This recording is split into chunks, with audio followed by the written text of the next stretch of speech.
Mummy papa का कहना मानो। सर्दियों का मौसम था।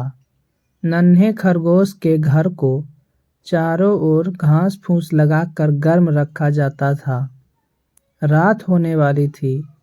नन्हे खरगोश के मम्मी पापा ने उससे कहा, आ जाओ नन्हे, सो जाओ। रात होने वाली है और बाहर ठंड भी बहुत है, लेकिन मुझे नींद नहीं आ रही। मुझे बाहर जाकर खेलना है। नन्हे ने कहा, बेटा कल सुबह खेल लेना। रात में बाहर जाओगे तो बीमार हो जाओगे। मम्मी ने उसे समझाया। मम्मी की बात मानकर नन्हे आकर लेट गया, लेकिन उसे जरा भी नींद नहीं आ रही थी।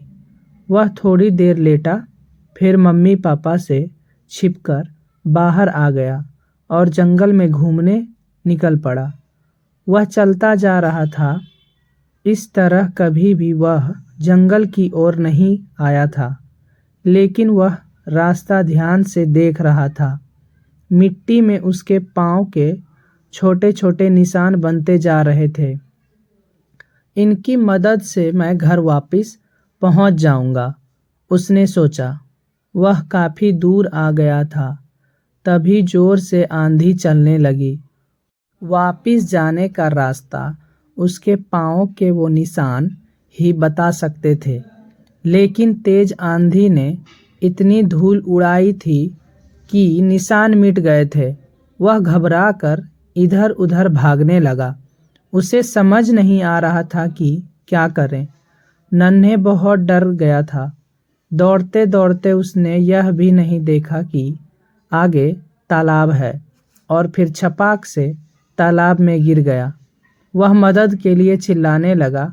एक हिरन और उसका बच्चा वहां से जा रहे थे।